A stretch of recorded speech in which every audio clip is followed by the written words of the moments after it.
بسم اللہ الرحمن الرحیم وبہ نستعین وصلی اللہ علی نبینا محمد وعلی آلہ وصحبہ اجمعین ومن تبعہم بإحسان الی یوم الدین وبعد۔ قال اللہ تبارک وتعالی لقد كان في قصصهم عبرة لأولي الألباب ما كان حديثا يفترى ولكن تصديق الذي بين يديه۔ تمام قسموں کی تعریفات اللہ رب العالمین وحدہ لا شریک کے لیے لائق و زیبا ہے، جو ساری کائنات کا تنہا خالق و مالک ہے، اور بے شمار درود و سلام ہو اللہ کے آخری نبی جناب کریم محمد رسول اللہ صلی اللہ علیہ وسلم کی ذات مقدسہ پر۔ محترم سامعین، عزیز ماں اور بہنوں،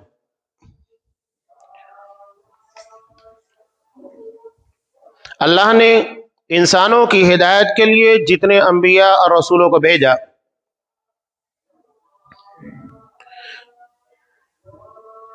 اسی سلسلے کی ایک اہم کڑی حضرت عیسیٰ علیہ السلام ہے۔ نبیوں کے بارے میں ایک عمومی بات یاد رکھنا چاہیے کہ جتنے بھی انبیاء اور رسولوں کو اللہ نے بھیجا ہے، سب کے پر ہمارا ایمان ہے، رکھنا چاہیے۔ اگر کسی نے کسی بھی ایک نبی کی تکذیب کی، انکار کیا، مسلمان نہیں ہے۔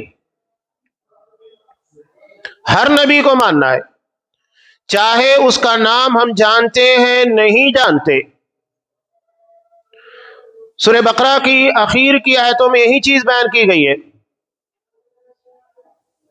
کہ تمام نبیوں، تمام رسولوں کے پر ایمان لانا ہے۔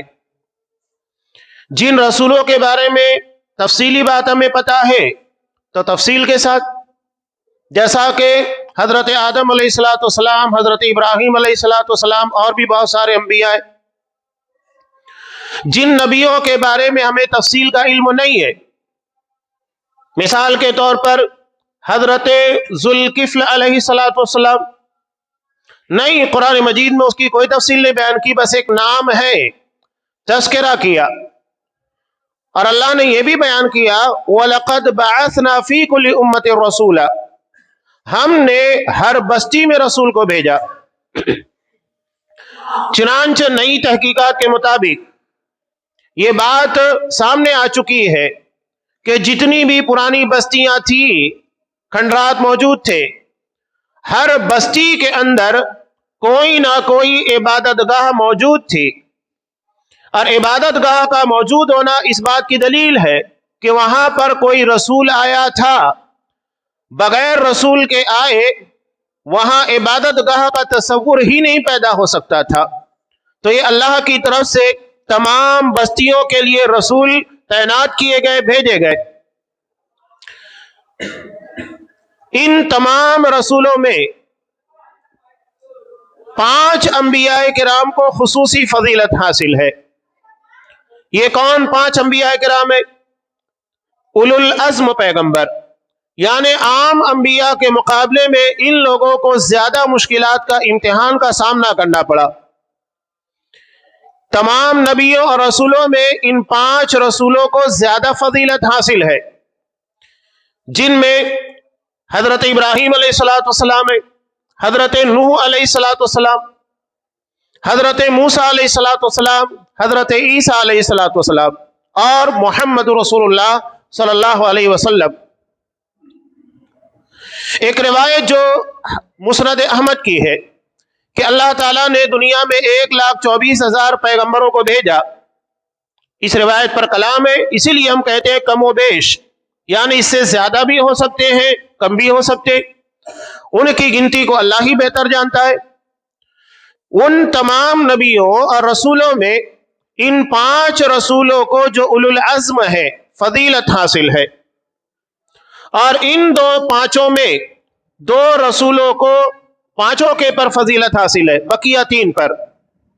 وہ ہیں حضرت ابراہیم علیہ السلام اور محمد رسول اللہ صلی اللہ علیہ وسلم۔ انہیں خلیل اللہ کہا جاتا ہے، اللہ کے جگری دوست، کلوز فرینڈ۔